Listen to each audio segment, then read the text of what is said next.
नमस्कार। Facebook live हेरेर बसिरहनुभएका आदरणीय दर्शक तथा साहित्यानुरागी महानुभावहरू, हामीले नियमित कार्यक्रममा जस्तै आज पनि काव्यिक यात्राको अर्को पाइलामा उपस्थित भएका छौँ। म सञ्चालक तेजेन्द्र प्रसाद भुषाल र यहाँहरूले यो कार्यक्रम नियमित रूपमा प्रत्येक दिन जसो राति 8 बजेदेखि करिब 9 बजेसम्म सुन्न सक्नुहुनेछ र कार्यक्रममा विशेष गरी नव काव्य क्षेत्रमा भर्खरै प्रवेश गर्नुभएका नवप्रवेशी कविहरू, काव्य कर्मीहरू, त्यसै गरी स्थापित कवि काव्यकर्मीहरूलाई यस कार्यक्रममा निमन्त्रणा गरी काव्य यात्राको क्रममा उहाँहरूका अनुभवहरू हामीले यस कार्यक्रम अन्तर्गत सेयर गर्ने गर्दछौँ, ताकि यस कार्यक्रमबाट चाहिँ ती अनुभवहरू सेयर गर्दा नव आगन्तुक कविहरूलाई काव्य सृजनामा प्रोत्साहन प्राप्त होस् र स्थापित कविहरूका चाहिँ ती कविताहरू मार्फत सम्प्रेषण गर्न प्रयत्न गरिएका ती सन्देशहरू आम सरोकारवालाहरूलाई सम्प्रेषित गर्न सकियोस्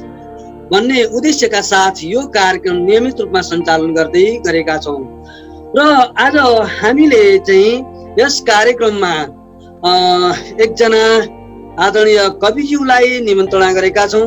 उहाँ हुनुहुन्छ हरिप्रसाद पौडेल, जसले आफ्नो काव्यिक उपनाम स्वर्णशिखाले चाहिँ परिचित हुनुहुन्छ सामाजिक सञ्जालमा र उहाँ नेपाल संस्कृत विश्वविद्यालयको प्राध्यापन क्षेत्रमा नियमित रूपमा प्राध्यापन कार्यमा पनि लागिरहनु भएको छ।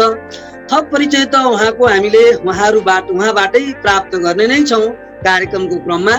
आउनुहोस् स्वागत गरौँ। सबै दर्शकहरूको तर्फबाट मैले स्वागत गर्दछु आदरणीय कवि स्वर्णशिखा हरिप्रसाद पौडेलज्यूलाई। नमस्कार सर। म पनि यहाँ उपस्थित हुनुभएको यो कार्यक्रम हेर्नुभएका समस्त आदरणीय दर्शक महानुभावहरूलाई यो कार्यक्रममा स्वागत गर्न चाहन्छु र यो कार्यक्रम चरुन्जेलसम्म हामी दुवैजनालाई निहालेर हेरेर सुनेर सहयोग गर्नुहुनेछ भन्ने अपेक्षा राख्न चाहन्छु। लाइक कमेन्ट र सेयरको माध्यमबाट हामीलाई प्रोत्साहन अवश्य पनि दिनुहुनेछ र हाम्रो बसाइ सुखमय हुनेछ भन्ने कामना पनि गर्दछु। मैले पृष्ठभूमिमा अलिकति भूमिका बाँधिसकेको छु। विशेष गरी हामी शिक्षण प्राध्यापन क्षेत्रमा लागेर आफ्नो महत्त्वपूर्ण जिम्मेवारी शिक्षण प्राध्यापन क्षेत्रमा लागेर पनि बचे खुचेको समयलाई ज्यादै उपयोग गरेर चाहिँ काव्य सृजनामा लागेर काव्य चाहिँ क्षेत्रमा साहित्यिक क्षेत्रमा आफ्नो योगदान पुर्याइरहेका छौँ र अब सोही सन्दर्भमा विशेष गरी शिक्षण पेसामा प्राध्यापन क्षेत्रमा लाग्नुभएका चाहिँ आदरणीय कविज्यूहरूले साहित्य सृजनामा कस्तो योगदान पुर्याइरहनु भएको छ भन्ने सन्दर्भलाई जोडेर हामीले यो कार्यक्रम नियमित रूपमा चाहिँ प्रसारण गर्ने गरेका छौँ। यहाँ एउटा प्राध्यापन क्षेत्रमा प्राध्यापकको रूपमा चाहिँ रहनु भएको छ। मैले यहाँको काव्यिक यात्राको सन्दर्भमा त विस्तृत रूपमा चाहिँ विषयवस्तु खोजल्ने नै छु, त्यसको बारेमा जिज्ञासा राख्ने नै छु। त्यसभन्दा अगाडि हामीले चाहिँ कवि स्वर्णशिखाको चाहिँ बाल्यकाल र चाहिँ अध्ययन, माध्यमिक र चाहिँ उच्च तहको अध्ययन र त्यसपछि प्राध्यापन क्षेत्रको चाहिँ यहाँको यात्राको बारेमा कसरी परिचित हुन सक्छौँ, अलिकति सो सम्बन्धमा जानकारी गराई आफ्नो परिचय आम श्रोता पाठक, यहाँका श्रोताहरू, पाठकहरू, दर्शकहरूलाई प्रदान गरिदिनु अनुरोध गर्दछु। हार्दिक धन्यवाद सर यो प्रश्नको लागि। सबभन्दा पहिले त यो कार्यक्रम निहालेर बस्नुभएका समस्त आदरणीय अग्रजहरू, गुरुजनहरू, त्यस्तै प्रकारले मेरा सहकर्मी सहपाठी मित्रहरूमा म सन्ध्याकालीन नमन अर्पण गर्न चाहन्छु। मेरो नाम चाहिँ हरिप्रसाद पौडेल हो र मैले साहित्यिक नाम को रूपमा स्वर्णशिखा राखेको छु। मेरो जन्म चाहिँ गुल्मी जिल्लामा भएको हो। त्यतिखेरको भनभने गाउँ विकास समिति 2031 सालमा म जन्मेको थिएँ। अहिले त्यो मदाने गाउँपालिकाको रूपमा परिचित छ। म त्यो मेरो जन्म ठाउँमा म धेरै लामो समय चाहिँ बसिनँ। त्यतिखेर मेरो बुवा आमाहरू सहित गाउँका थुप्रै मान्छेहरू पनि तराई झर्ने क्रममा रहेको हुनाले म मात्र 5 वर्षको उमेरको हुँदा त्यहाँबाट हामी सबै तराई झर्यौँ। कपिलवस्तु जिल्लाको इमिलिया भन्ने ठाउँमा हाम्रो बसाइ सर्यो त्यहाँबाट। र मैले मेरो जीवनमा 1 कक्षा को स्कुल पनि त्यहीबाट नै अध्ययनको सुरुवात गरेको हुँ। त्यहाँ एउटा झुपडीमा स्कुल चलाइएको थियो। 1 क्लास मात्रै हुन्थ्यो त्यहाँ। खरीले पार्टीमा क ख लेखेर पढ्ने चलन थियो। बोरामा बस्ने बेन्च डेस्कको त्यतिखेरसम्म बनिसकेको थिएन त्यहाँ। अहिले त कपिलवस्तु जिल्लाकै सबैभन्दा राम्रो स्कुल भनेर चाहिँ त्यो स्कुललाई चिनिन्छ। श्री माध्यमिक विद्यालय इमिलिया भनेर चाहिँ भन्छौँ अहिले। अनि त्यसपछि त्यहाँबाट मैले आफ्नो अध्ययनको सुरुवात गरेँ। म सामान्य कृषक परिवारमा जन्मेको मान्छे। मेरो बुवा आमा पेसाले कृषक हुनुहुन्थ्यो। त्यस कारणले गर्दाखेरि हामीहरूले स्कुल अध्ययन गर्ने क्रममा बुवा र आमाको खासै धेरै बढी मात्रामा पढाइको सन्दर्भलाई लिएर निगरानी नगर्दै पनि हामीहरूले स्कुल जाने पढ्ने गर्दथ्यौँ। माध्यमिक शिक्षासम्मको अध्ययन मैले त्यहाँको गोरखपुर गाउँ विकास समिति हालको बुद्ध भूमि नगरपालिकाको स्कुलमा जनकल्याण माध्यमिक विद्यालयमा गएर माध्यमिक तहसम्मको शिक्षा प्राप्त गरियो त्यतिखेर। अनि त्यसपछि उच्च शिक्षा प्राप्त गर्ने क्रममा हामीहरू चाहिँ बुटोल आयौँ। हामी 3 भाइहरू सँगै बसेर बुटोलमा उच्च शिक्षा अध्ययन गरिन्थ्यो। त्यतिखेर आइए बिए भन्ने चलन थियो। र 2047 सालमा मैले एसएलसी दिएर 2048 सालमा रिजल्ट निस्क्यो अनि आइए पढियो। अनि ब्याचलरसम्म चाहिँ मैले बुटोल बहुमुखी क्याम्पसबाट ब्याचलर गरेँ अङ्ग्रेजी विषय। अनि त्यतिखेर म्याथ पनि मेरो चाहिँ ऐच्छिक विषय थियो। तर म्याथमा मलाई धेरै रुचि भएन र म अङ्ग्रेजी विषयलाई नै लिएर मेरो उच्च तहलाई निरन्तरता दिने निर्णय बमोजिम। म चाहिँ पोखराको पृथ्वीनारायण क्याम्पसमा मास्टर्स अङ्ग्रेजी विषयको मास्टर्स अध्ययन गर्नको लागि गएँ। र धेरै मेहनत गरेर पढियो। परिवारको इष्टमित्रहरू सबैको प्रेरणा सहयोग पनि मिल्यो। अध्ययन गर्ने क्रममा कुनै पनि प्रकारका अप्ठ्याराहरू त्यसरी अनुभूति गर्न पाइएन। आफूभन्दा अगाडि 2वटा दाजुहरू भएको कारणले गर्दाखेरि पनि अध्ययनको क्रममा धेरै दुःख नगरिकनै मैले चाहिँ अध्ययन मास्टर्स चाहिँ गर्न सफल भएँ। अनि मास्टर्सको परीक्षा मात्रै दिएको थिएँ। मैले थेसिस पनि कम्प्लिट गरेको थिइनँ त्यही बेलामा। त्यति बेलै मलाई दाङको महेन्द्र बहुमुखी क्याम्पस त्रिभुवन विश्वविद्यालय अन्तर्गतको महेन्द्र बहुमुखी क्याम्पसमा पार्ट टाइम टिचरको रूपमा त्यहाँ टिचरको चाहिँ खुलेको छ भन्ने थाहा पाएपछि त्यहाँ आएर मैले थिएँ। मेरो बिए पनि भइसकेको थियो र मेरो श्रीमती पनि जागिरै भएको कारण र उहाँको जागिर चाहिँ यही दाङमै भएको कारणले गर्दाखेरि पार्ट टाइम टिचरकै मात्रै भए पनि ठिकै छ, दाङमै आएर चाहिँ म गर्छु भनेर म आएँ। 2059 सालको चैत महिनामा म दाङको महेन्द्र बहुमुखी क्याम्पसमा प्राध्यापन सुरु गर्न थालेँ। अनि त्यसपछि 2062 सालसम्म पार्ट टाइम टिचरको रूपमा र 2065 सालदेखि करारको रूपमा कोर्स करार टिचरको रूपमा काम गर्दै आइयो। अनि 2062 सालमै नेपाल संस्कृति विश्वविद्यालयमा उपप्राध्यापकको पद चाहिँ विज्ञापन खोलिएको थियो। मैले 62 सालमै फर्म भरेको थिएँ र 68 सालमा गएर त्यतिखेर फर्म भरेको 68 सालमा परीक्षा लिने निर्णय गरियो। अनि मैले परीक्षा दिएँ र त्यहाँबाट मैले चाहिँ नेपाल संस्कृति विश्वविद्यालयमा उपप्राध्यापक पदमा 2069 सालको वैशाखको 15 गते नियुक्ति पाएँ मैले र तबदेखि हालसम्म नेपाल संस्कृति विश्वविद्यालय अन्तर्गतकै बिजोरीमा जनता विद्यालय बिजोरीमा उपप्राध्यापकको पदमा प्राध्यापनरत रहेको छु र दाङमै मेरो बसाइ छ घराइमा। धन्यवाद। अब यहाँले चाहिँ आफ्नो बाल्यकाल त्यसै गरी चाहिँ माध्यमिक तहसम्मको र चाहिँ उच्च शिक्षासम्मको चाहिँ अध्ययनको चाहिँ बारेमा त्यसै गरी प्राध्यापन क्षेत्रमा प्रवेशदेखि हालसम्मको चाहिँ अवस्थाको बारेमा हाम्रा चाहिँ आम श्रोता दर्शकहरूलाई चाहिँ जानकारी गराइदिनु भयो। यहाँले अब कविता काव्य लेखनमा यहाँको चाहिँ कलमले गति कहिले लियो, अर्थात् ममा चाहिँ काव्य सृजना को चाहिँ क्षमता छ भन्ने बारेमा चाहिँ कहिले त्यस्तो अनुभूति भयो? यहाँले त भनिसक्नु भएको छ उहाँ अङ्ग्रेजीको प्राध्यापक हुनुहुन्छ, नेपाल संस्कृत विश्वविद्यालयमा चाहिँ अङ्ग्रेजीको प्राध्यापक हुनुहुन्छ, नेपालीमा कविता लेख्छौँ पढ्छौँ हामीले सामाजिक सञ्जालमा।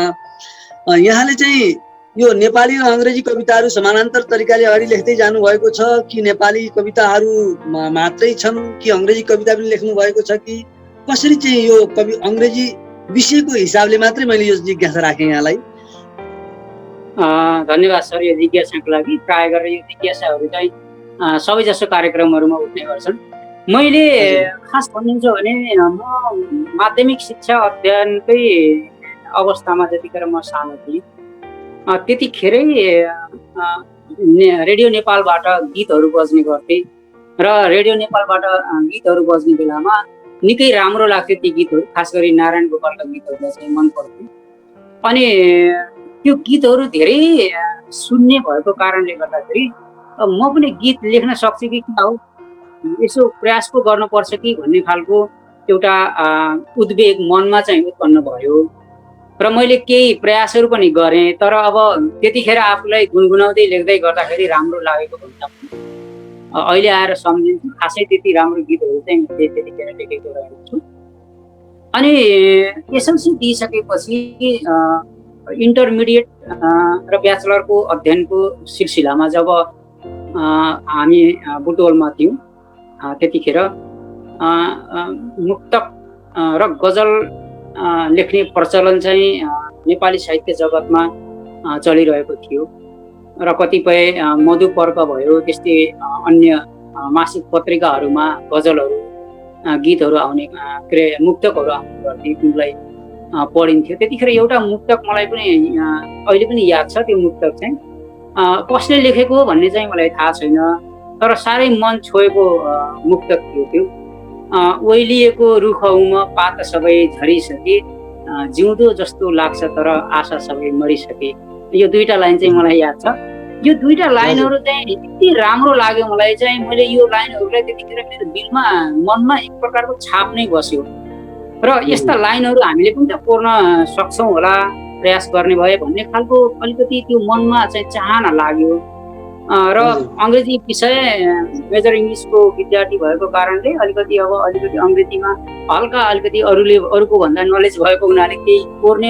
अब यहाँले प्रकाशनको अनुभव, प्रकाशित एउटा चाहिँ कृति प्रकाशक प्रारम्भिक यहाँको काव्यिक यात्राको चाहिँ पहिला कृतिको बारेमा पनि थोरै कुराकानी भयो र प्रकाशनका केही अनुभवहरू, केही तिता अनुभवहरू, केही मिठा अनुभवहरू पनि सुनाउनु भयो र चाहिँ अहिले प्रकाशनको क्रममा रहनुभएका कविज्यूहरूलाई पनि एउटा चाहिँ यो महत्त्वपूर्ण मार्गदर्शन हुने नै छ यहाँको चाहिँ यो अनुभवले भन्ने लाग्छ। अब एउटा यति कुरा गरिसकेपछि अब चाहिँ हामी छन्दका कविताहरू सुन्छौँ। यहाँको रोजाइको एउटा चाहिँ करिब करिब प्रारम्भिक चरणमा यहाँले लेख्नुभएका कविताहरू मध्येबाट यदि उपलब्ध भएसम्म का चाहिँ प्रारम्भिक चरणका यहाँ भर्खरै जब चाहिँ काव्य सृजनामा लाग्नु भएको थियो यहाँको अभिलेखमा रहेका कविताहरू मध्येको एउटा कविता सुन्नु। हार्दिक धन्यवाद सर। म वास्तवमा छन्द कवितामा लागेको मैले हजुरलाई बिन्ती गरिसकेको छु। 2075 सालको कार्तिक महिनादेखि म लागेको र त्यतिखेर ठ्याक्कै त्यतिखेर लेखेको कृतिहरू चाहिँ मैले त्यसको सुरुवातमै लेखेको कृति चाहिँ मसँग अहिले यो मोबाइलमा छ, मोबाइलबाट म ब्याक गरेर हेर्नु पर्ने छ। तर त्यसको केही समयको आसपासमा जस्तै हामीले जतिखेर भिजिट नेपाल भनेपछि 2076 साललाई हामीले भिजिट नेपाल भनेर 2076 साललाई सरकारले घोषणा गर्यो। हजुर, सरकारले घोषणा गर्यो। त्यसैको सन्दर्भमा मैले 2076 सालको वैशाखको महिनामै लेखेको एउटा कविता छ। त्यो लगभग मैले चाहिँ सुरुवात गरेको 15-16औं नम्बरको मेरो चाहिँ कविता थियो त्यो। म त्यो कविता चाहिँ यहाँ वाचन गर्न चाहन्छु। घुम्न आऊ नेपाल भन्ने त्यो कविताको चाहिँ शीर्षक रहेको छ। म त्यसलाई चाहिँ खोज्दैछु सर, अनि म त्यसैलाई वाचन गर्छु छन्द कविताको कृतिको रूपमा म खोज्दैछु।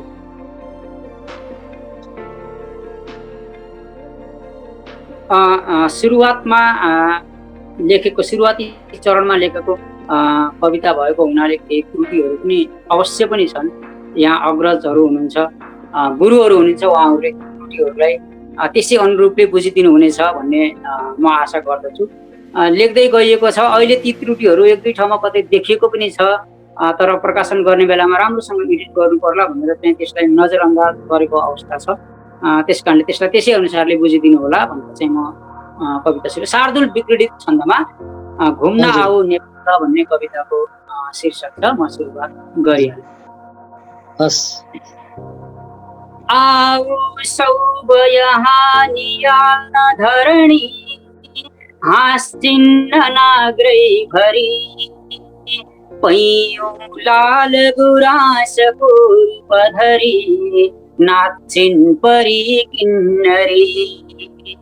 अग्ला श्वेत शिखा पहाड तलको होचो तराई भयो, एउटा वैभवपूर्ण भू त्रिपुर झैं यो देश नेपाल हो। एउटा वैभवपूर्ण भू त्रिपुर झैं यो देश नेपाल हो। बारै मास सुरम्य पुष्प बगिया जस्ता यहाँ कानन, थुम्का लाख हजार देव गृह झैं उस्तै तिलस्मी छन्। कुण्डै कुण्ड महाप्रफुल्लित बनी बस्ने परी अप्सरा, बेसीले गजतातै जडीबुटी लाखौं गुनी लाखरा। बेसीले गजतातै जडीबुटी लाखौं गुनी लाखरा।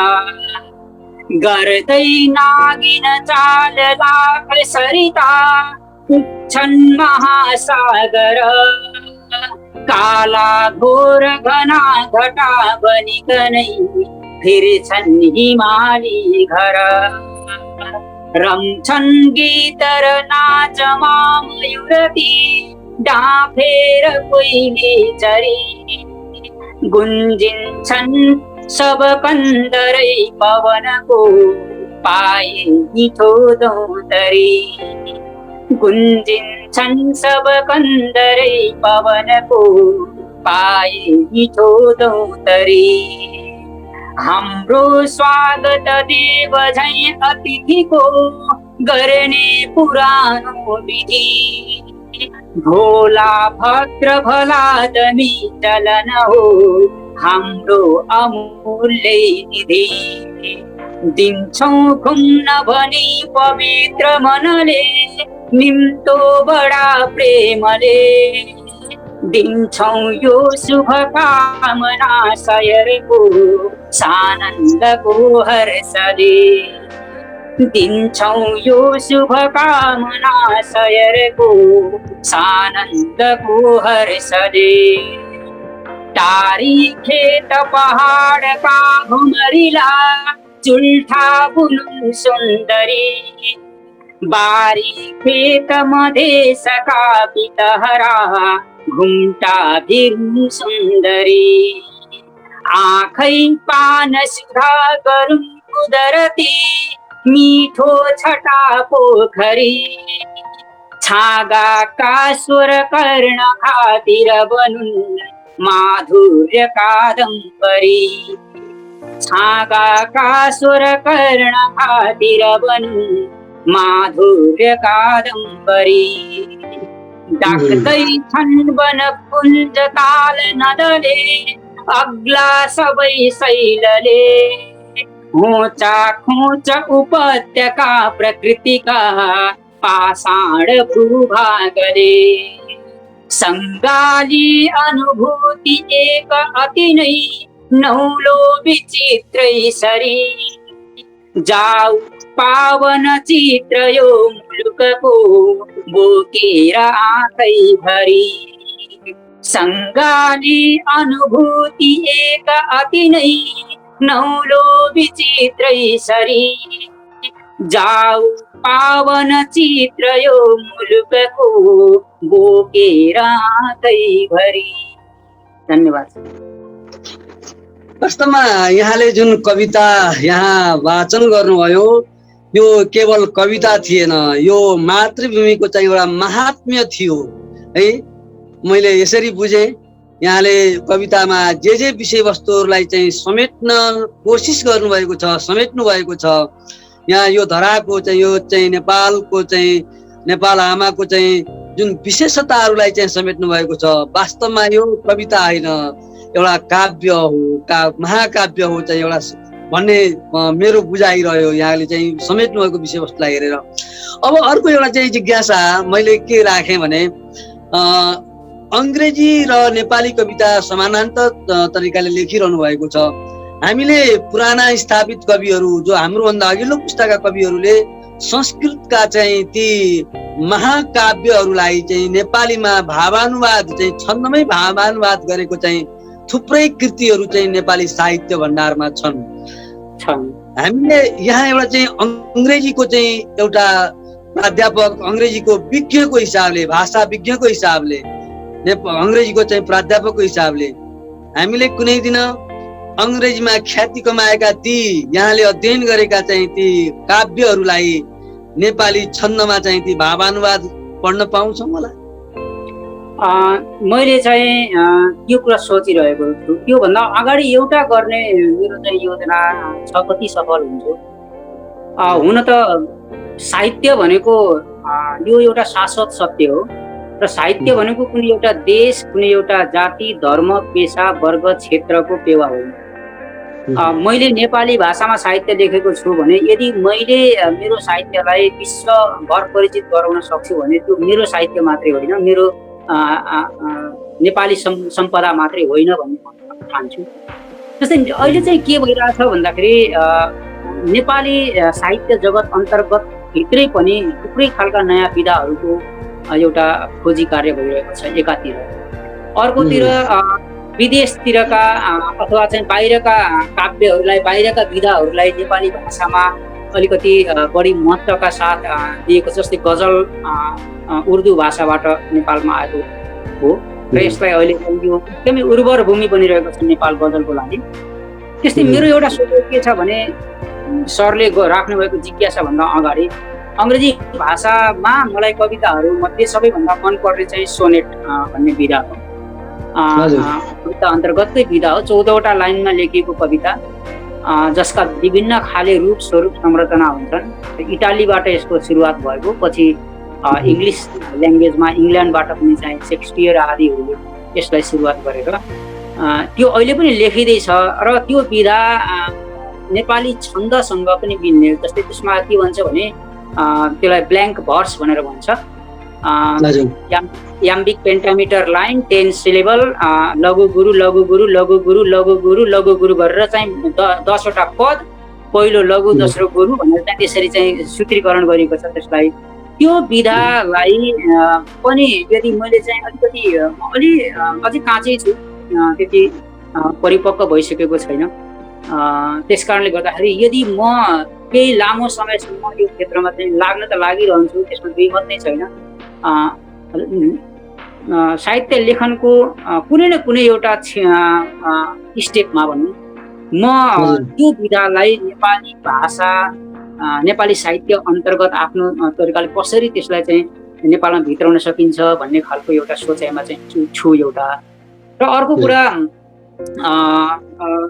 हामीले चाहिँ पढ्न त धेरै महाकाव्यहरू चाहिँ पढियो, जस्तै प्याराडाइज लस्ट भन्ने महाकाव्य पढियो, थुप्रै ठुला ठुला किताबहरू पढियो। कस्तो भयो भने प्याराडाइज लस्ट भनेको 12वटा किताबमा लेखिएको एउटा पोएम हो, महाकाव्य हो। जम्मा 8 पूर्णाङ्कको लागि भनेर चाहिँ हामीले पढ्यो भनेपछि कसरी पढिएको होला, खासै राम्रो गहिरो अध्ययन चाहिँ त्यसमा भएको छैन। कसरी लेखिएको छ, त्यसका सृजनात्मक पक्षहरू के छन्, संरचनात्मक पक्षहरू के छन्, त्यसका बारेमा चाहिँ जानकारी लिने समालोचकीय दृष्टिकोणबाट हामीले चाहिँ पढ्यौँ। भित्र गएर लाइन बाई लाइन चाहिँ पढेको छैन। अब अङ्ग्रेजीलाई नेपालीमा ट्रान्सलेट गर्न नसक्ने भन्ने त कुरै हुँदैन, त्यो चाहिँ सम्भव छ। तर र त्यसको सन्दर्भमा अब यदि समयले साथ दिएको खण्डमा निकट भविष्यमै मैले विद्या वारिधीको लागि एउटा योजना बनाएको छु। हाम्रो विश्वविद्यालयबाटै विद्या वारिधी पनि उपलब्ध छ। एउटा संस्कृत वाङ्मय को पुस्तक र अनि त्यसपछि म अङ्ग्रेजीको विद्यार्थी भएको हुनाले इङ्ग्लिस लिटरेचरको कुनै एउटा बुकको बिचमा कम्पेरिजन गर्न पर्यो भने मैले पक्कै पनि या त होमरको इलियाड र महाभारतलाई कम्पेरिजन गर्नेछु, या त मिल्टनको प्याराडाइज लस्ट र महाभारतलाई नै कम्पेरिजन गर्नेछु। त्यो चाहिँ मेरो मनमा चाहिँ लागिरहेको छ। यदि मैले यो पिएचडी त्यसमा चाहिँ गरेँ भने, विद्यावारिधी गरेँ भने पक्कै पनि सरले गर्नुभएको जिज्ञासा अनुसार म चाहिँ धेरै अगाडि बढ्न सक्छु जस्तो चाहिँ लाग्छ। धन्यवाद। यहाँको चाहिँ यो मनोकांक्षा पक्कै पुरा हुनेछ र नेपाली भाषी काव्य मनहरूले, साहित्यिक मनहरूले यहाँद्वारा अनुदित वा भावानुदित चाहिँ ती अङ्ग्रेजी साहित्यमा चाहिँ ज्यादै महत्त्व, संसारभर ख्याति कमाएका ती अङ्ग्रेजी साहित्यलाई नेपालीमा पनि अध्ययन गर्नेछन् र अङ्ग्रेजी साहित्यमा के रहेछ भनेर चाहिँ थाहा पाउनेछन् नेपाली पाठकहरूले। त्यो आशा गर्छु कार्यक्रमको तर्फबाट र यहाँलाई चाहिँ यहाँको त्यो मनोकांक्षा पुरा होस्, शुभकामना पनि व्यक्त गर्न चाहन्छु। र अनि अर्को कुरा चाहिँ यहाँ कहिलेकाहीँ लाग्दैन नेपाली भाषाको चाहिँ विद्यार्थी, नेपाली भाषाको प्राध्यापक नभएको कारणले गर्दाखेरि अलिकति चाहिँ यो नेपाली छन्द कविता लेखन सृजनामा चाहिँ थोरै केही अप्ठ्यारो परेको हो कि भन्ने लाग्दैन? त्यस्तो अनुभूति हुँदैन कहिलेकाहीँ? अवश्य हुन्छ। किनभने हामीहरूले ब्याचलरसम्म कम्पलसरी नेपाली भनेर चाहिँ पढियो, व्याकरण अलिअलि पढियो। तर चाहिँ हाम्रो नेपालका अधिकांश युनिभर्सिटीहरूमा अथवा नेपालकै शिक्षा प्रणाली नै कस्तो छ भने पढ्ने केका लागि भन्दा जागिरका लागि, पढ्ने सिपका लागि भन्दा पनि पढ्ने जागिरका लागि भन्ने चाहिँ कन्सेप्ट 90% भन्दा बढेको छ। त्यसै अनुसारले नै पढियो हामीले बाजे नमानिकन भन्नुपर्दा। वास्तवमा व्याकरण को अध्ययन गर्ने क्रममा कुन शब्द कहाँबाट आयो, कसरी चाहिँ प्रयोगमा आएको छ, त्यसको चाहिँ शब्द निर्माण प्रक्रिया चाहिँ कस्तो छ भन्ने बारेमा धेरै गहन अध्ययन गरिएन। अब कम्पलसरी नेपाली भन्ने हिसाबले पढियो। त्यस कारणले अहिले चाहिँ मलाई नेपाली छन्द साहित्य सिर्जना गर्ने क्रममा कतिपय शब्दको ऐतिहासिक पृष्ठभूमि, कतिपय भिज्जीहरूमा चाहिँ मैले बेहोर्नु परेको समस्या, कतिपय वैयाकरणीय समस्याहरू मैले चाहिँ झेल्नु परेका अवश्य पनि छन्। शब्दकोश शब्दहरू पनि हामीले दैनिक बोलचालमा प्रयोग गरिने शब्दहरू, कतै कतै देखेका शब्दहरू वास्तवमा शुद्ध रहेनछन् भन्ने कुराको चाहिँ ज्ञान भयो। जस्तै उदाहरणको लागि मैले भन्छु, कतिपय शब्दहरू हामीले चाहिँ एकदमै धेरै मात्रामा सुनिरहेको तर त्यो चाहिँ अशुद्ध हुँदो रहेछ। जस्तो उदाहरणको लागि धैर्यता भन्ने शब्द, मैले हिजो बिहानसम्म मात्रै पनि धैर्यता भन्ने शब्द नेपाली शब्द हो, यो शब्द शुद्ध शब्द हो भनेर चाहिँ प्रयोग गरिरहेको छु। कवितामा पनि यो शब्दलाई चाहिँ मैले 1-2 ठाउँमा प्रयोग गरेको थिएँ, तर वास्तवमा हिजो बिहान मात्रै मैले थाहा पाएँ धैर्यता भन्ने शब्द नेपाली शब्दकोशमा पनि रहेनछ र यो शब्द अशुद्ध शब्द रहेछ। धीरता प्लस ता थप्यो भने बल्ल धैर्यता हुँदो रहेछ भने धीरता भन्न पर्दो रहेछ। त्यो गलत हामीले उच्चारण गर्दो रहेछौँ। सामिप्यता अथवा चाहिँ सानिध्यता भन्छौँ हामीले, त्यो शब्दहरू वास्तवमा ता थप्दाखेरि चाहिँ बिगार्दो रहेछौँ हामीहरूले। त्यस्ता खालका थुप्रै समस्याहरू म अङ्ग्रेजी नेपाली भाषाको एउटा प्राध्यापक नभएको कारणले अलिकति भाषिक अशुद्धताले ल्याएका केही समस्याहरू जस्तै मैले उदाहरणको लागि अलि भर्खरै वाचन गरेको एउटा कवितामा उस्तै तिलस्मी झन भनेर चाहिँ मैले चाहिँ भने झन भन्ने बेलामा झन भन्ने खुट्टो काटिन्छ, त्यो हलन त त्यतिखेरसम्म मलाई थाहा थियो। तर अब अहिले चाहिँ मलाई झनको खुट्टो काटिन्छ भन्ने कुरा थाहा छ, यहाँनिर मेरो गल्ती छ भन्ने कुरा मैले थाहा पाएँ। त्यो सिक्दै जाने कुरो। तर एउटा कुरा चाहिँ म के प्रश्न पार्न चाहन्छु भने यदि हामीमा दुईटा चिजमाथि हामीले विजय प्राप्त गर्न सक्यौँ, एउटा अहम र एउटा चाहिँ हीनता बोध, आफूमा भएका कमी कमजोरीहरू के छन् खुलस्त रूपमा अरूलाई भन्न सक्ने क्षमता यदि हामीमा छ भने, र म चाहिँ यस्तो हो, म उस्तो हो, म चाहिँ यस्तो विज्ञ हो, म यति लेखेको यति जानेको भनेर यस्तो खालको अहम यदि हामीले गर्दैनौँ र निरन्तर सिकाइलाई महत्त्वका साथ हेर्छौँ भनेदेखि मलाई लाग्छ यो भाषाको समस्या धेरै ठुलो समस्या बन्दैन। मैले विगत 2 महिनामा नेपाली भाषामा म अहिले चाहिँ 50 वर्ष के अरे 48 वर्षको भएँ, 47 वर्षको उमेरसम्म नसिकेका कुरा मैले विगतका 2 महिनामा त्यति धेरै कुराहरू, त्यति गहन कुराहरू नेपाली भाषाको मैले चाहिँ सिकिरहेको छु। यदि हामीमा इच्छा छ, चाहना छ, हामीमा यदि वास्तवमा एउटा लक्ष्यमा पुग्नु पर्ने हामीसँग लक्ष्य छ भनेदेखि, बाटो छ भनेदेखि, सूत्र छ भनेदेखि ती कुराहरू आउँदै गर्छन्, समस्याहरू समाधान हुँदै गर्छन्। त्यस कारणले हामीहरू यस्ता समस्याहरू पक्कै पनि हुन्छन्, तर त्यो समस्यासँग जुझ्ने मान्छे नै ठुलो हो भन्ने कुरा चाहिँ मैले एउटा अङ्ग्रेजी उखान साह्रै प्रयोग गर्ने गर्छु, a perfectly alive man lives in the greatest of dangers भनेर भन्छ। जो मान्छे सबैभन्दा धेरै खतराहरूमा बाँच्न चाहन्छ त्यो मान्छे नै सफल हुने हो। ओशोको भनाइ थियो यो, a perfectly alive man lives in the greatest of dangers भनेर चाहिँ भनेको। म त्यो कुरा चाहिँ गर्छु, समस्या छन् समाधान हुन्छ। मैले एकदमै छोटा जिज्ञासाहरू राखेँ, यहाँले एकदम संक्षिप्तमा चाहिँ त्यसको चाहिँ मेरो जिज्ञासाको चाहिँ समाधान गर्ने होला। कविता किन लेख्नुहुन्छ? आत्मसन्तुष्टिको लागि। यहाँले कुन बेलामा कविता लेख्नुहुन्छ?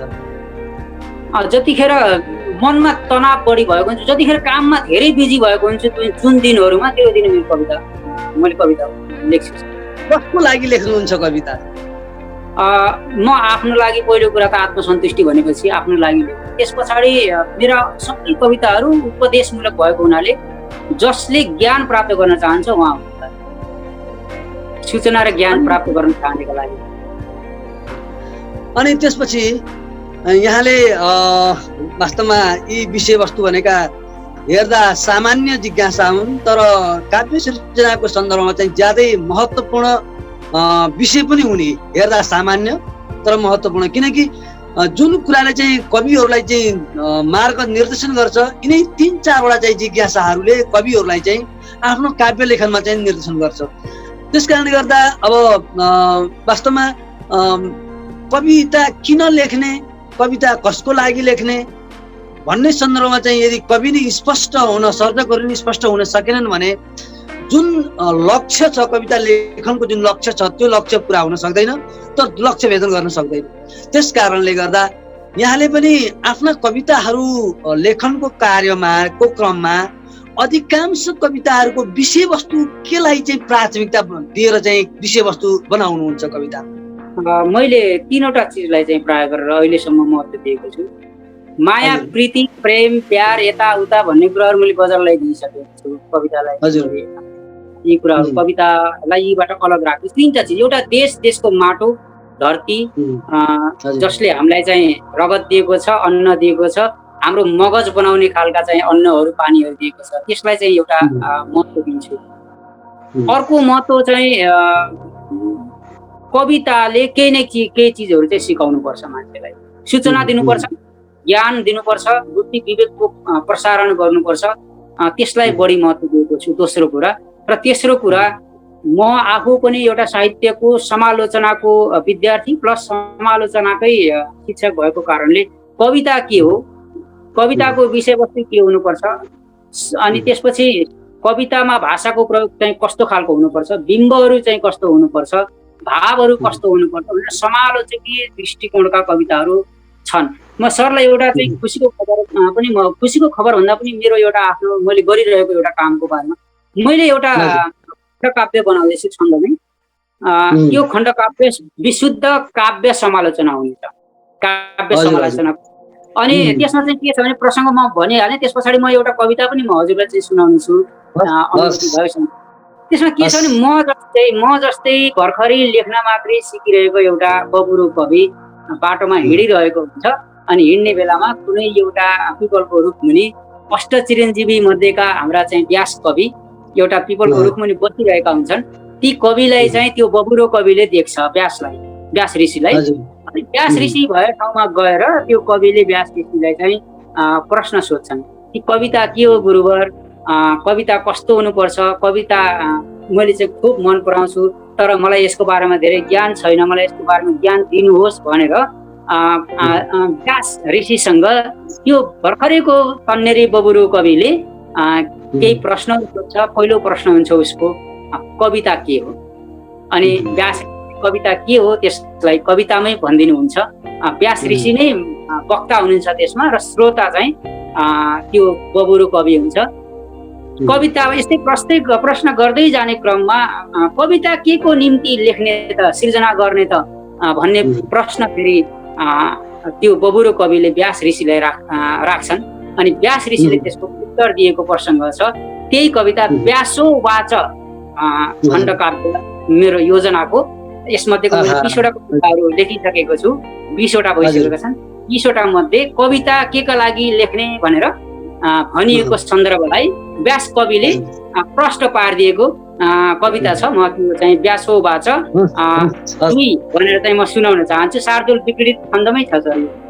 हस् ल म सुनाइहालेँ। के को निम्ति गरेर काव्य सृजना जाऊँ धरती पर, लेख्ने खै कसरी चुनी विषय के रूपको ईश्वर। व्यास ऋषिलाई यहाँ ईश्वर भनेको छ कविले सोधिरहेको छ। लेख्ने खै कसरी चुनी विषय के रूपको ईश्वर, लौ है वत्स भनी मुनीश्वर पुनः बोले बडा प्रेमले, सारा भन्छु वृत्तान्त हर्छु पिरले सुन्नु खुबै ध्यानले, सारा भन्छु वृत्तान्त हर्छु पिरलो सुन्नु खुबै ध्यानले। अब सुरुवात व्यासको बोली अब सुरु हुन्छ है।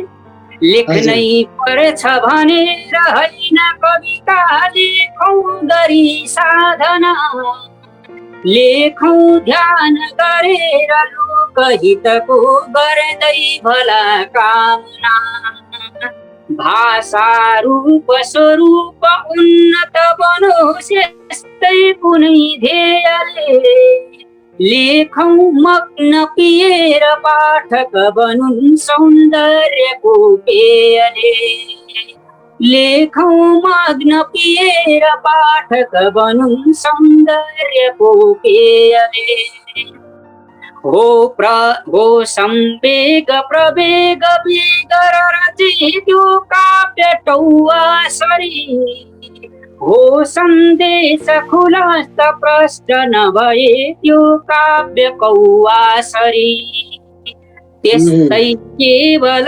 पोकटासरी बुझे भावै बिना काव्य हो, लाटो बेगर बिम्ब छन्द उपमा भाषा अलङ्कारको,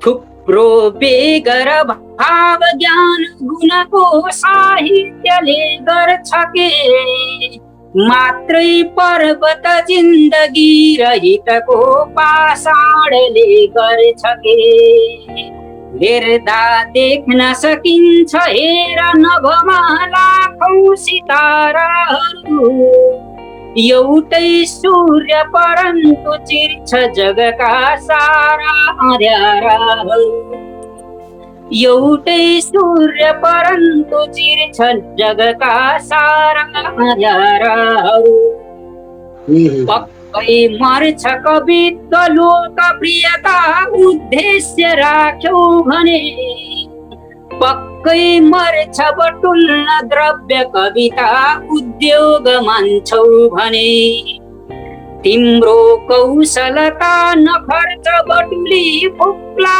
प्रशंसाहरू, तिम्रो शिल्प नखर्च बन्न भिरका डम्फु र बाजाहरू, तिम्रो शिल्प नखर्च बन्न भिरका डम्फु र बाजाहरू। जय गर्भवती विचार नबले मस्तिष्क भोकञ्चन, जहिले हुन्छ हिया प्रफुल्लित कुनै सौन्दर्यले पावन, जहिले हुन्छ चिया चिया हृदय त्यो देखि कुनै यातना, तैले पोर निमित्त लोक कविता रच्दै नयाँ व्यञ्जना, तैले पोर निमित्त लोक कविता रच्दै नयाँ व्यञ्जना। मेरो कविता सम्बन्धी दृष्टिकोण यही। वास्तवमा यो कविता मात्रै होइन, कविहरूको लागि एउटा चाहिँ मार्गदर्शन हो।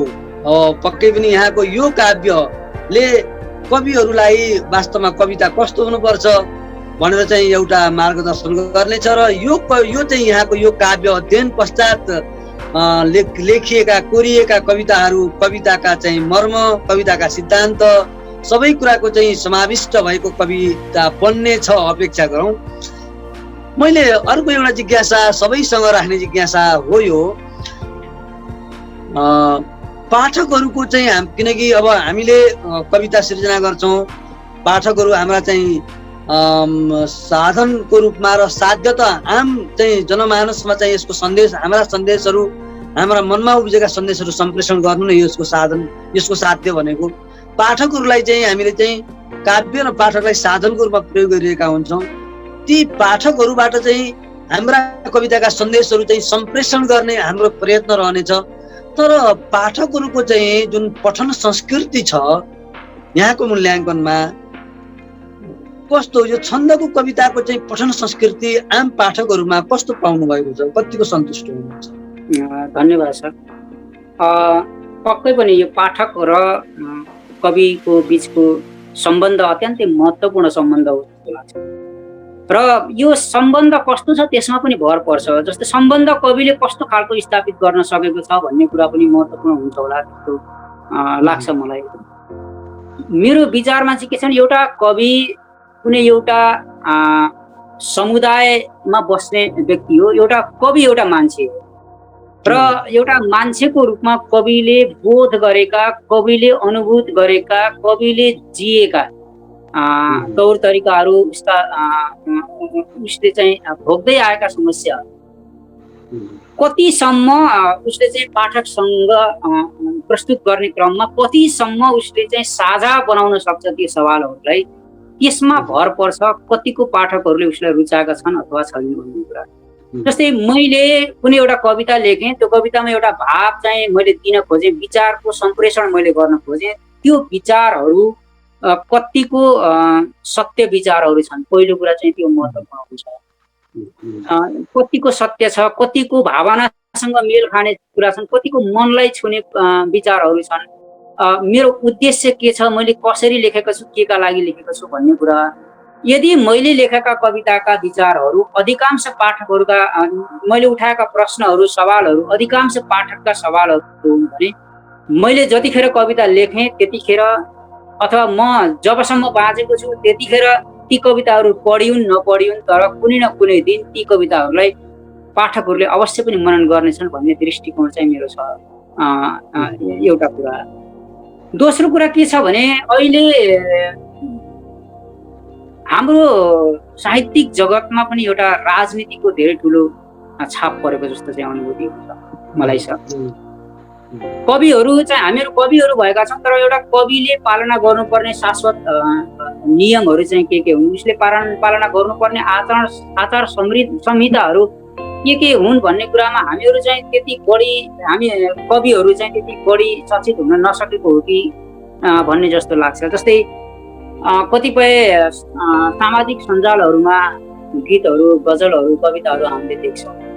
एउटा सत्य एउटा ठुलो समुदायले एउटा ठुलो दलले एउटा ठुलो पार्टीले जुन चिजलाई सत्य मानिरहेको छ त्यही सत्यलाई आँखा थुनेर अन्धो भएर त्यसैको वकालत गर्दै छेडेको वाही पाउने नाममा त्यो सत्य वास्तवमा सही हो कि गलत हो भन्ने कुराकै त्यसलाई चाहिँ एनालाइसिस नगरिकनै हामीले के गरिदिन्छौँ भन्दाखेरि सम्प्रेषण गरिदिन्छौँ, जसको फलस्वरूप के भइदिए भन्दाखेरि अधिकांश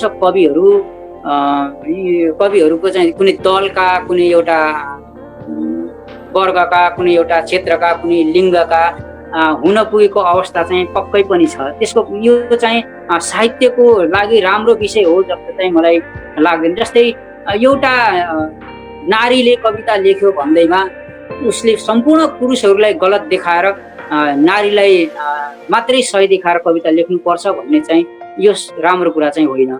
एउटा दलको मान्छेले कविता लेख्ने, जस्तै एउटा प्रगतिशील र हामीले त देख्छौँ, अब जस्तै हाम्रो राप्तीकै कुरा गरिन्छ नि, लेखक सङ्घ दाङ, प्रगतिशील लेखक सङ्गठन दाङ भनेर चाहिँ दुईवटा ऊ छन्, छुट्टा छुट्टै कि नेपाली कङ्ग्रेसको एउटा सङ्घ अनि त्यसपछि कम्युनिस्टहरूको एउटा, यसरी पनि साहित्य सिर्जना गरेर चाहिँ मेरो विचारमा चाहिँ कविहरूलाई गम्भीरतापूर्वक नहेरिएको, कविहरू पनि कस्तो भन्दा एउटा राजनैतिक दलको एउटा नेताको हैसियतभन्दा माथि उठ्न नसकिरहेको अवस्था। कविको काम भनेको मार्गदर्शन गर्ने, मार्गमा उसको कुनै नेताको झोला बोक्ने, उसको मार्गमा हिँड्ने होइन, मार्गदर्शन गर्ने हो। जबसम्म हामीले कविताको माध्यमबाट मार्गदर्शन गर्न सक्दैनौँ, जबसम्म हाम्रा कविताहरू कुनै झोलाबाट निस्किन जबसम्म छोड्दैनन्, जबसम्म हाम्रो कविताहरूले आधा सत्यको वकालत गर्न छोड्दैनन्, तबसम्म पाठकहरू को हामीप्रतिको दृष्टिकोण चाहिँ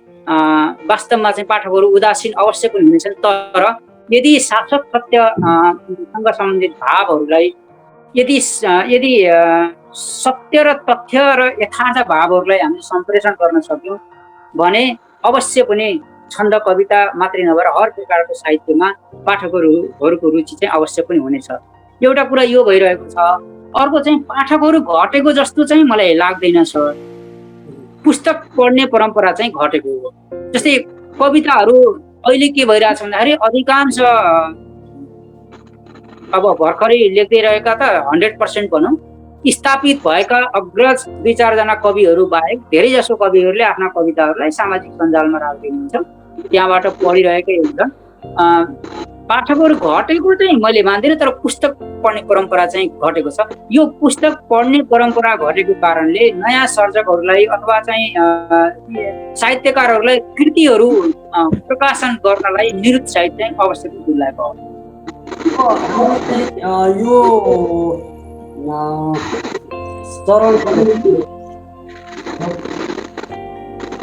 हाम्रो यो चरणको चाहिँ बसाइ पनि हामी टुङ्ग्याउँदैछौँ। मैले यहाँ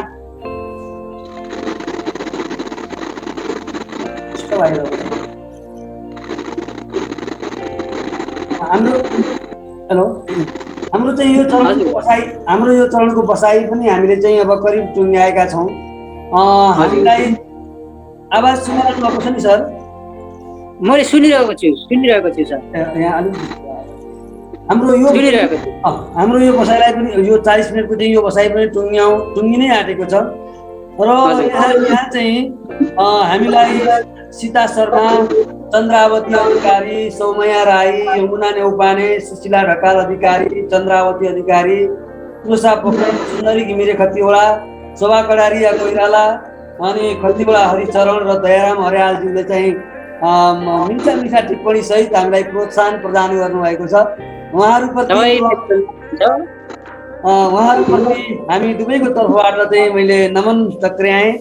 यो अहिले के छ भने अलिकति प्रोफेसनल लेखकहरूको चाहिँ प्रोफेसनलिजम अर्थात् चाहिँ एउटा भनौँ न व्यावसायिकता एउटा व्यावसायिकता अहिले हाम्रो चाहिँ कविताको चाहिँ लेखनको चाहिँ व्यावसायिकताको अवस्था कस्तो छ? व्यावसायिक रूपले कविता लेखेर अब कविताकै घरमा पेट पाल्न सक्ने कविहरू नेपालमा अहिलेको सन्दर्भमा मैले थाहा पाएसम्म 8-10 जना 15-20 जना त्यस्तै हुनुहुन्छ होला, नत्र कविताले नै पेट पाल्न सक्ने अवस्था चाहिँ पक्कै पनि छैन।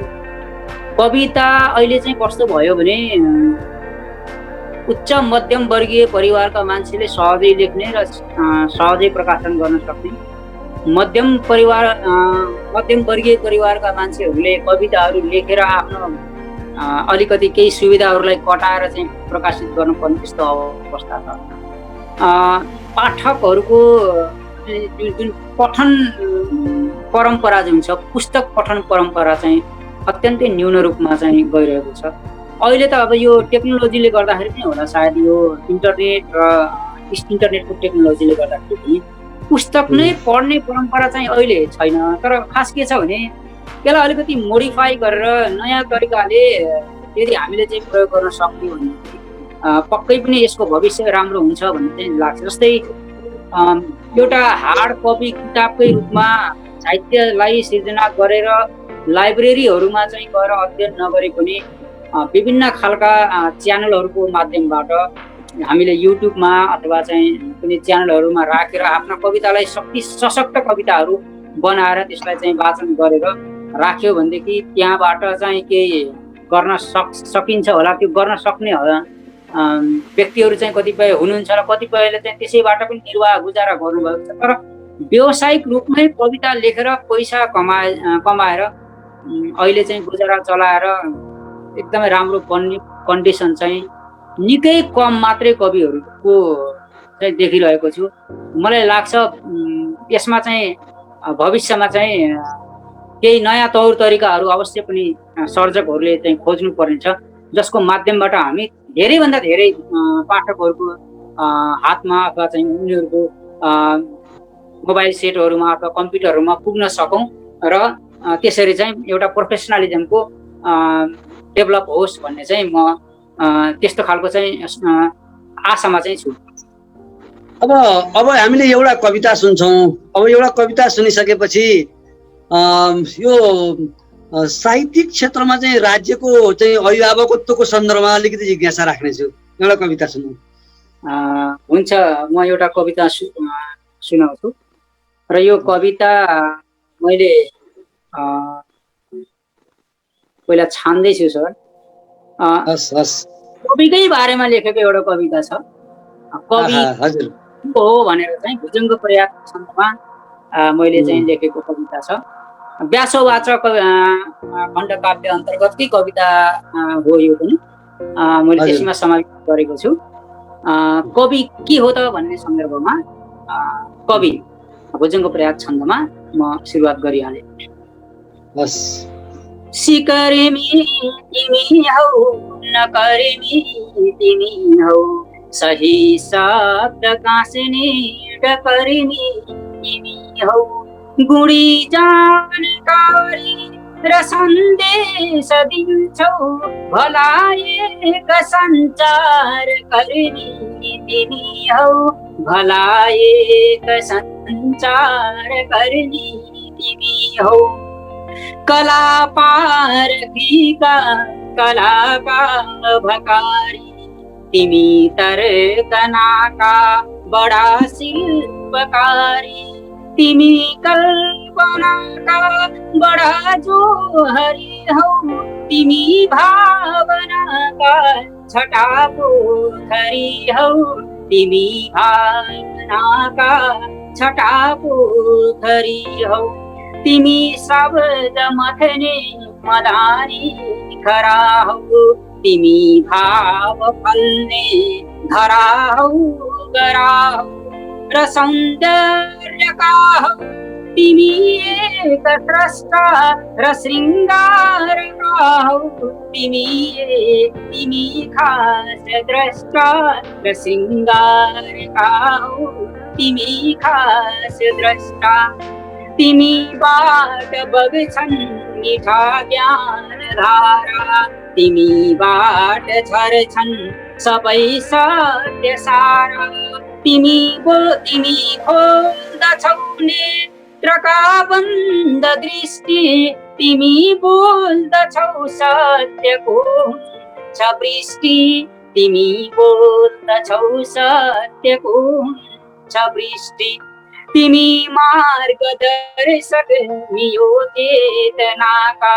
तिमी स्रोत सारा थियो थियो तिमी स्रोत सारा दियो साधनाका नयाँ सृजनाका तिमी जन्मदाता तिमी नै नयाँ वाद सिद्धान्तदाता तिमी नै नयाँ वाद सिद्धान्तदाता कुचिकार जस्तै बढार्छौ कुरीति सूचिकार जस्तै सिगार्छौ सुप्रीति युगौँसम्म बाँच्ने रचिती प्रणीति तिमी बन्दछौ नेत्रपट नीति दृष्टि तिमी बन्दछौ नेत्रपट नीति दृष्टि। धन्यवाद सर। हेलो हजुर, मैले अघि नै एउटा प्रसङ्ग कोटाइसकेको थिएँ। हजुर, राज्य अभिभावक हो। हजुर, जसरी सबै क्षेत्रका कलाकर्मी सबै क्षेत्रका चाहिँ पेसाकर्मीहरूलाई राज्यले संरक्षण गरिरहेको छ, नीति निर्माण गरेको छ, संरक्षणको अनुभूति त अब ती पेसाकर्मीहरूले गरेका छन् छैनन्, तर राज्यले चाहिँ हामीले गरेका छौँ भनेको छ र वास्तवमा सिद्धान्त पनि हो। कलाकर्मीहरूलाई, साहित्यकर्मीहरूलाई, काव्यकर्मीहरूलाई राज्यको चाहिँ अभिभावकत्वको अहिलेको अवस्था के छ, कस्तो अनुभव गर्नुभएको छ कलाकर्मीको चाहिँ अनुभव? धन्यवाद सर यो प्रश्नको लागि। मैले हालसालै पनि आज मात्रै पनि राष्ट्रपतिज्यूबाट नेपालका कतिपय जिल्ला साहित्य परिषदहरू अथवा अञ्चल साहित्य परिषदहरू अथवा सञ्चार क्षेत्रका कतिपय उहरू चाहिँ पुरस्कृत भएको अवस्था चाहिँ आज मात्रै समाचारहरू हिजो आज भोलिसम्म पनि त्यस्ता खालका फेसबुकमा उहरू आइरहेका छन्। एउटा राष्ट्रपतिको बाहुलीबाट उदाहरणको लागि राप्ती साहित्य परिषद जस्तो एउटा ठुलो क्षेत्र ओगटेको राप्ती साहित्य परिषदले पुरस्कार पायो 25,000 रुपियाँ र एउटा पदक। यसले प्रश्न देखाइरहेको छ कि राज्यले नेपाली भाषा र साहित्यको उन्नयनका लागि, उत्थानका लागि कस्तो खालको भूमिका निर्वाह गरिरहेको छ, कस्तो खालको अभिभावकत्व उसले चाहिँ त्यो भूमिका निर्वाह गरिरहेको छ भन्ने कुरा चाहिँ प्रश्न हुन्छ। मेरो विचारमा अहिले राज्यबाट अत्यन्तै हामी स्रष्टाहरू अथवा चाहिँ साहित्य क्षेत्र, सङ्गीत क्षेत्र पनि, साहित्य क्षेत्र पनि अनि कला क्षेत्र भनौँ न, समग्र रूपमा कला क्षेत्र चाहिँ प्रति राज्य सम्पूर्ण रूपेण उदासीन भएको जस्तो अनुभूति चाहिँ हुन्छ। कतै कतै कनिका छर्ने भन्छ, कनिकाको रूपमा कनिका छरे जस्तै केही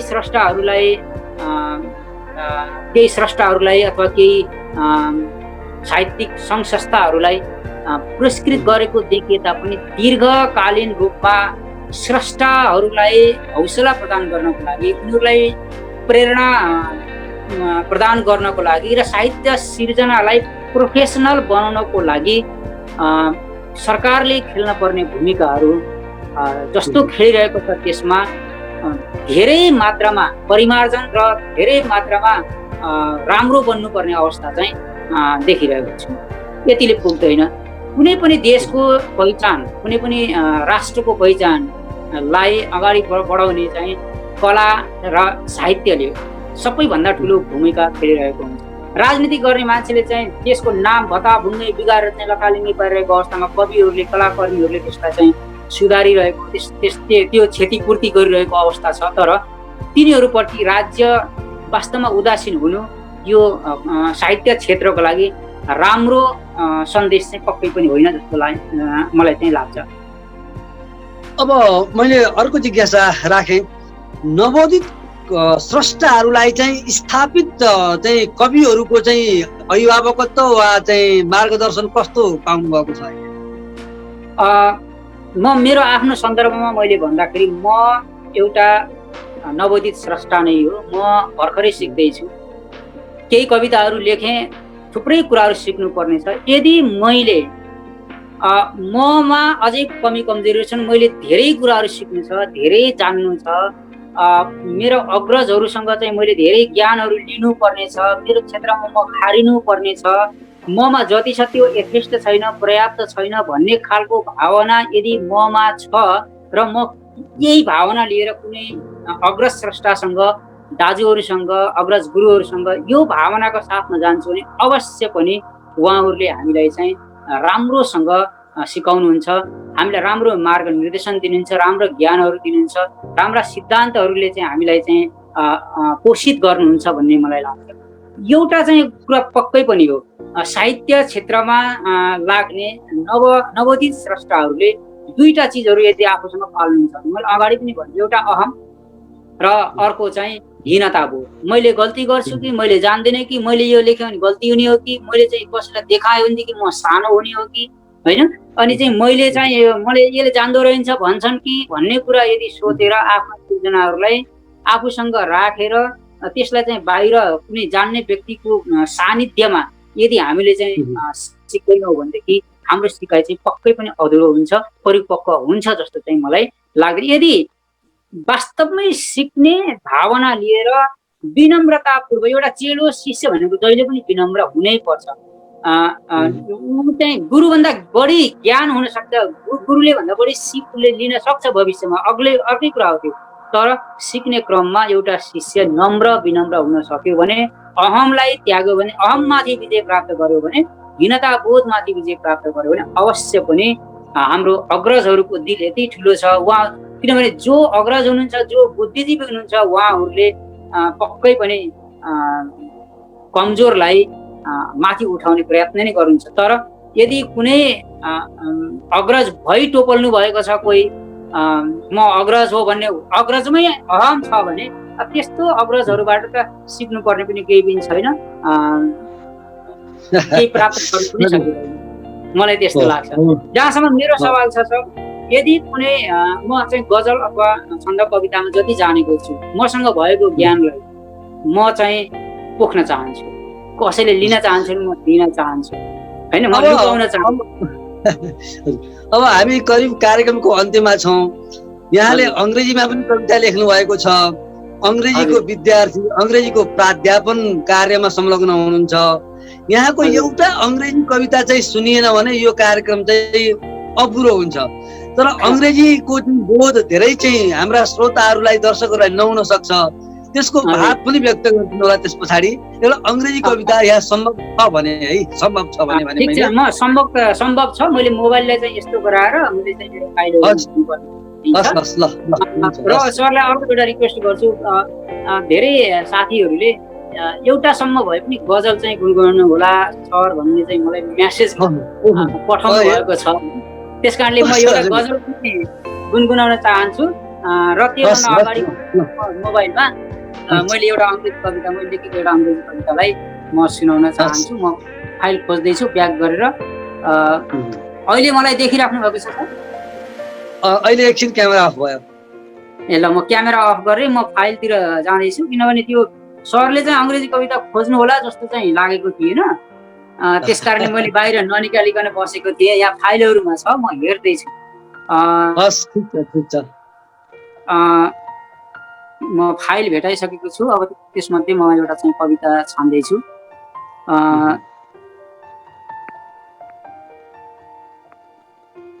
अब एउटा भ्यालेन्टाइन सङ भन्नु नि त, यस्तो खालको भ्यालेन्टाइन नपढौँ, अलिकति राम्रै म पढ्छु।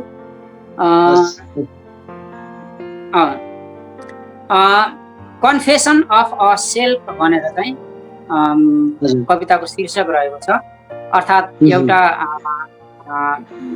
कुनै पनि एउटा व्यक्तिले आफू जे हो त्यो कुरा चाहिँ जस्ताको तस्तै भनेको कुरा चाहिँ कन्फेसन भनेर चाहिँ वास्तवमा गल्तीलाई स्वीकार गर्ने भन्ने अर्थमा पनि आउँछ, आत्मबोध।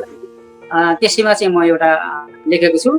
म सुनाएँ सर, अब कतिको बुझ्नुहुन्छ हाम्रो चाहिँ सरहरू, अग्रजहरू, पाठकहरूले त्यो होमलाई छोड्दै म सुरुवात गरिहालेँ। Let whole world call it a flattery, I care not, for to lie to myself and live lifetime with hollow pride, I dare not. This life I live was merely a lifeless shape, ere you gleamed with your passion, watered with your blood, toil, sweat, and tears, and reared and cared with altruistic love. I am grateful to you for the bread I break now, the honor I get now, the prosperity I own now, and what not, for my blood, my brain, those muscles, my joy and sorrows, for the human inside me, that fosters love, mercy, and kindness, for human cause that fosters violence and rebellion too, for human cause and more, for what I think, what I do, how I behave. I proudly confess, you are the resource, the appetite, you are the resource, the appetite, the energy, the origin of what I am, भनेर चाहिँ मैले यो लेखेको कविता वास्तवमा यसमा मैले सायद हुन त मैले पनि धेरै कुराहरू कताकति बुझेँ, धेरै कुरा बुझिन। एउटा आत्मपरक कविता जस्तो लाग्यो। एकदम आत्मपरक कविता पनि हो सर यो। अनि त्यसको साथसाथमा खास चाहिँ मैले यसमा कस्तो भने मेरो बुवा आमाले मलाई जन्म दिनुभयो हैन, अनि म चाहिँ यो धरतीमा चाहिँ एउटा अस्तित्वको रूपमा आइसकेपछि म भित्र जे छ जति छ, म जे छु, म जे हुँ हैन, अनि त्यसपछि म जेका लागि बाँचिरहेको छु, यो सबै कुरा वास्तवमा हजुरकै देनबाट चाहिँ भएको हो भनेर बुवा आमाप्रति म वास्तवमा हजुर बिना चाहिँ केही पनि छैन, जे छु हजुरहरूकै कारणले छु, हजुरहरूले नै मलाई सृष्टि गर्नुभएको हो भनेर म भित्रको एङ्गर पनि हजुरकै हो, म भित्रको प्रेम पनि हजुरकै हो, म भित्रको जुन हिंसा पनि हजुरकै हो, र म भित्रको सृजनशीलता पनि हजुरकै हो, यो ब्लड पनि हजुरकै हो, मसल पनि हजुरकै हो, यो सम्पूर्ण चिज म जे छु म होइन, यो तपाईँको प्रतिबिम्ब हो भनेर चाहिँ मैले कन्फेस गरेको कुरा छ। अहिलेको यङ जेनेरेसनले के छ भने आफूलाई प्यारेन्ट्सहरूबाट आफूलाई डिट्याच गरेर आइसोलेट गरेर म चाहिँ एकदम उहाँ बा आमा केही नजान्ने पुरानो जमानाका होइन भन्ने आफू चाहिँ एकदम अलगै ग्रहबाट आफै उत्पत्ति भएको हो कि माटोबाट उम्रेको हो कि भन्ने जस्तो गर्छन् नि, त्यस्तो खालको नभएर मेरो सर्वस्व हजुरकै हो भन्ने खालको भाव चाहिँ यसमा थियो। मेरो दृष्टि अलिकति कमजोर भएको कारणले मेरो चाहिँ पढाइमा समस्या परेको थियो त। मैले अहिलेसम्म जति पढिरहेको छु ती चिजहरू चाहिँ फोटो खिचेर चाहिँ पढिरहेको छु, त्यो चाहिँ डाइरेक्ट पढ्दाखेरि मलाई अलिक अप्ठ्यारो भयो। हुन्छ, अब यहाँले चाहिँ अब हाम्रा पाठकहरूको चाहिँ माघ बमोजिमका गजल त्यो पनि बहरमा होला अब त? बहरमा हो सर। अब चाहिँ आदरणीय गुरु डाक्टर घनश्याम परिश्रमी उहाँप्रति सादर प्रणाम गर्दै उहाँकै पावन सानिध्यमा सिर्जना गरेको एउटा गजल म चाहिँ सुनाउन चाहन्छु। यो द्रुता छन्दसँग मिल्ने खालको हो। द्रुता छन्दमै पनि लेख्न सकिन्छ यसलाई, अलिकति बहर मिलाउने क्रममा केही लचकताहरू उपयोग गरिएको छ। म एउटा यो गजल चाहिँ वाचन गर्न चाहन्छु सबै साथीहरूको लागि। उहाँहरूले गजल पनि वाचन गर्नु भनेर चाहिँ मलाई म्यासेज चाहिँ आएको हुनाले म सरलाई चाहिँ अनुरोध गरेको। हुन्छ, यो पनि छन्दमै छ। पाठक श्रोता दर्शकहरूको चाहिँ दर्शकप्रति हामी सम्मान गर्छौँ। हजुर, म सुरुवात गरिहालेँ। बर मुततारिक मजबुब बरको नाम रहेको छ र द्रुता छन्दसँग यसको 100% द्रुता छन्दमा लेख्न सकिन्छ र इन्दिरा छन्दसँग यसको लय पनि मिल्छ। म बाँकी गजलबाटै भन्छु। लोकतन्त्रको नारा चाहियो, लोकतन्त्रको नारा चाहियो, ढाँट्न पाइयो लुट्न पाइयो, ढाँट्न पाइयो लुट्न पाइयो दीर्घ शान्तिको थालनी थियो दीर्घ शान्तिको थालनी थियो दीर्घ शान्तिको थालनी थियो आज जेलको गुण्डा छोडियो आज जेलको गुण्डा छोडियो ढाँट्न पाइयो लुट्न पाइयो के फरक पर्यो घुपटिएर घिउ के फरक पर्यो घोप्टिएर घिउ के फरक पर्यो घोप्टिएर घिउ भात खाने थालैमा पोखियो भात खाने थालैमा पोखियो आज जेलको गुण्डा छोडियो आज अहम गरी मातियो मुसल आज हम गरी मातियो मुसल आज हम गरी मातियो मुसल काल चक्रले बन्छ त्यो सियो काल चक्रले बन्छ त्यो सियो ढाँट्न पाइयो लुट्न पाइयो सुन्ने कानले बक्दछन् बयान सुन्ने कानले बक्दछन् बयान अदालतको कुरा सुन्ने कानले बक्दछन् बयान देख्ने आँखामा छारो हालियो देख्ने आँखामा छारो हालियो लोकतन्त्रको नारा चाहियो ढाँट्न पाइयो लुट्न पाइयो ढाँट्न पाइयो लुट्न पाइयो धन्यवाद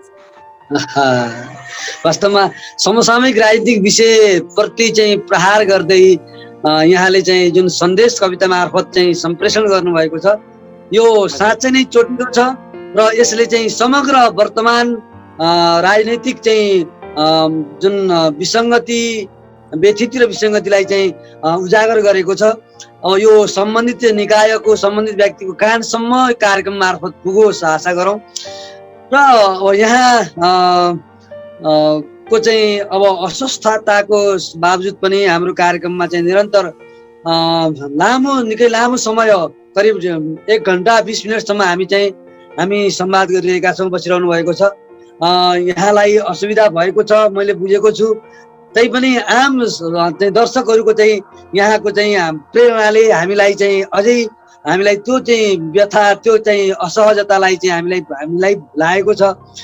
अब अन्त्यमा मैले यो अन्तिम भने अन्त्यमा चाहिँ एउटा अर्को बहरको गजल सुनौ र मैले अर्को एउटा चाहिँ जिज्ञासा के राख्न खोजेको थिएँ भने बिचमा अलमल भयो। यहाँ प्राध्यापन क्षेत्रमा हुनुहुन्छ अथवा शिक्षाकर्मी हुनुहुन्छ, शिक्षाकर्मी विद्यार्थी शिक्षक शिक्षाकर्मीहरूलाई सम्बोधन गरी लेखिएका कुनै कविताहरू पनि छन् भने र तत्काल उपलब्ध हुन्छन् भने सम्भव छ भने मात्रै है चाहना छ मेरो। मसँग चाहिँ कविता छन् तर मैले चाहिँ कोही उसमा त्यो जुन मोबाइलमा मैले चाहिँ लाइभ गरिरहेको छु त्यही मोबाइलमा फेरि कोल्टा हेर्नु पर्ने हुन्छ। त्यसकारणले गर्दाखेरि अवश्य कुनै अर्को जस्तै भोलिको कार्यक्रममा सम्भव भयो भनेदेखि जोडिएर म एउटा चाहिँ म चाहिँ यो हाम्रो अन्तिम चाहिँ कविता हुनेछ अन्तिम हुनेछ। मेरो मनकै कुरा भन्नुभयो। छन्दमा बहरमा लेखेको मुतकारी मकबुज असलम भन्ने बहरको नाम भएको गजल मैले चाहिँ गाउँदै मेरो अन्तिम रचना वाचनको रूपमा चाहिँ गाउन चाहन्छु। आजको अलिअलि ढाडले पनि थोरै चाहिँ गरिरहेको छ, तैपनि मजा आइरहेको छ कुराकानी गर्न पाउँदाखेरि म सुरुवात गरिहालेँ। अलिकति यो ज्ञान पर्दै मैले भनेको थिएँ माया प्रीति प्रेम प्यार यी चिजहरू गजललाई दिएको छु भनेर भनेको थिएँ, त्यही भएर त्यस्तै खालकै गजल छ। म चाहिँ गजलबाटै सुनाउँछु।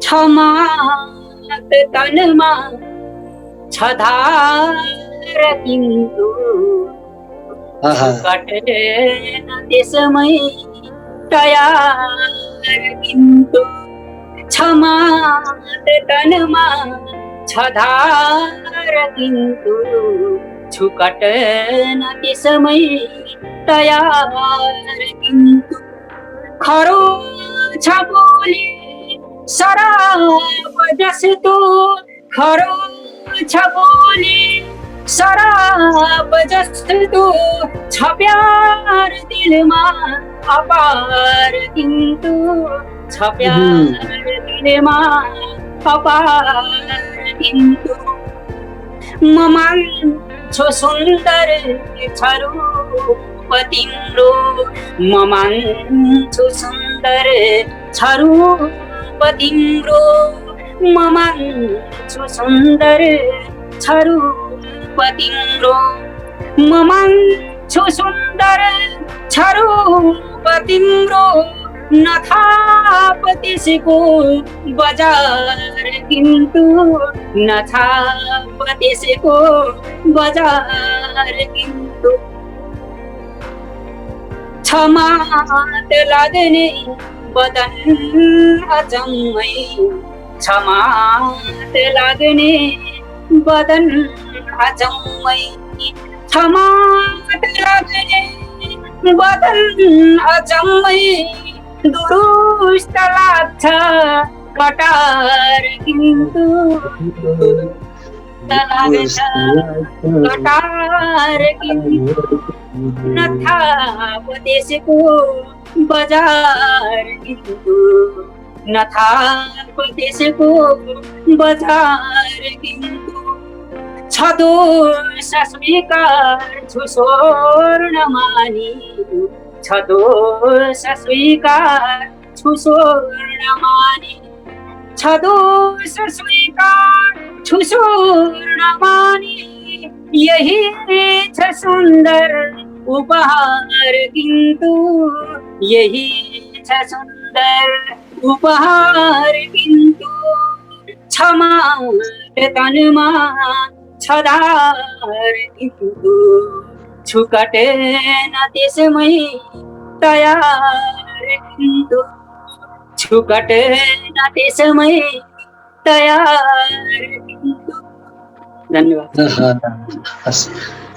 बस हामीले यो बसाइमा यहाँको काव्य यात्राको प्रारम्भिक पाइलादेखि माइलस्टोन प्रारम्भिक पाइलादेखि लिएर हालसम्मका चाहिँ अभ्यासहरू यहाँले सृजना गर्नुभएका कविताहरूका साथ वाचनका साथ ती अनुभवहरू चाहिँ सेयर गर्ने चाहिँ एउटा जमर्को गर्यौं। यहाँले चाहिँ आफ्ना कविताहरू आम पाठक श्रोताहरू समक्ष सन्देशमूलक कविताहरू सम्प्रेषण गर्ने प्रयत्न गर्नुभयो। हाम्रो आग्रहलाई स्वीकार गरेर हामी साथ रहिदिनु भयो। यहाँको व्यस्त समय अस्वस्थ शरीर तैपनि हाम्रो कार्यक्रमलाई चाहिँ माया र सम्मान गर्दै हाम्रो निमन्त्रणलाई स्वीकार गरेर चाहिँ आइदिनु भयो। र अन्तमा यहाँले चाहिँ आफ्ना पाठकहरूलाई केही सन्देश सहित केही कुराहरू चाहिँ अन्तिम समापन विचार राखिदिनको लागि म अनुरोध गर्छु। हार्दिक धन्यवाद सर। वास्तवमा कविहरू भनेको मार्ग निर्देशक नै, सन्देश वाहक हुन्, सूचना प्रसारण गर्ने एउटा चाहिँ जीवित टेक्नोलोजी भन्छ कविहरूलाई। उहाँहरू चाहिँ हुनुहुन्छ। उहाँहरूलाई हौसला दिनुहोस्, प्रेरणा दिनुहोस्, उहाँका कृतिहरूलाई पढ्नुहोस्, मनन गर्नुहोस्।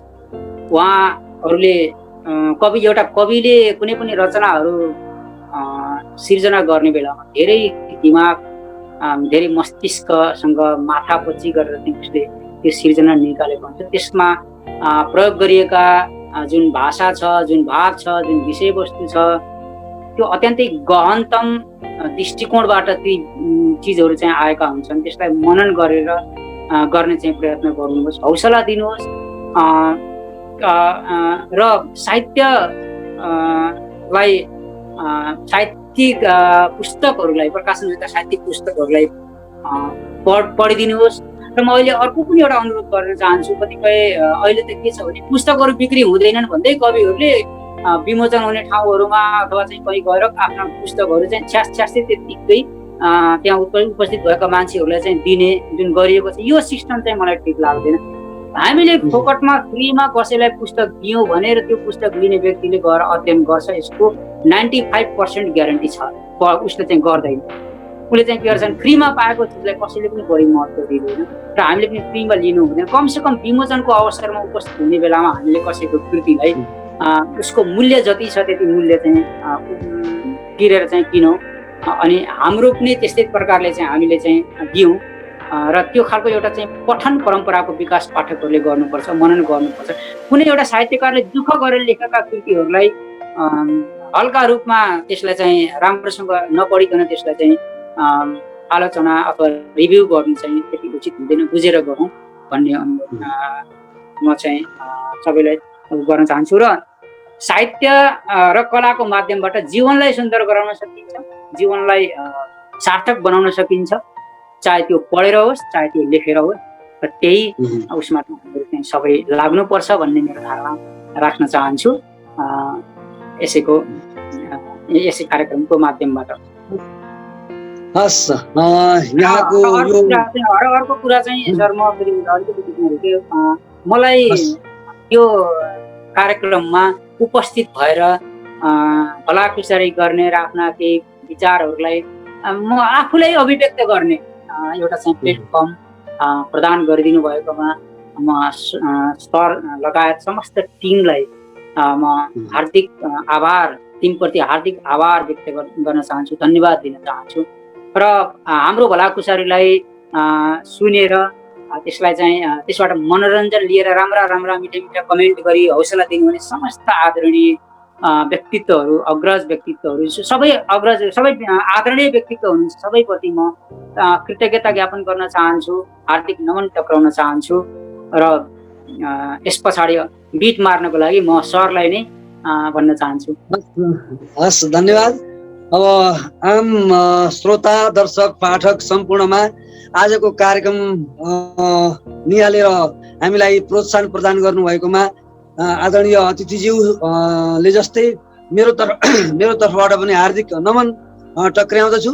र यहाँहरूले हामीलाई माया गर्नुभएको छ, यहाँको मायाको चाहिँ स्वरूप नै हामीले कार्यक्रमलाई निरन्तरता प्रदान गर्न पाएका छौँ। कहिलेकाहीँ कार्यक्रमले निरन्तरता नपाउँदा पनि धेरै साथीहरूले हामीलाई जिज्ञासा राख्नुहुन्छ किन कार्यक्रम भएन भनेर। यो नै हाम्रो प्रेरणाको चाहिँ एउटा चाहिँ ऊर्जा हामीलाई चाहिँ साबित भएको छ।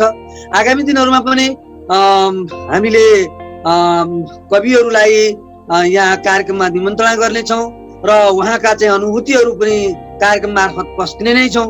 त्यो बाचा गर्दै आजको लागि यहाँहरू समक्षबाट बिदा लिन्छु। हस्त, नमस्कार, धन्यवाद।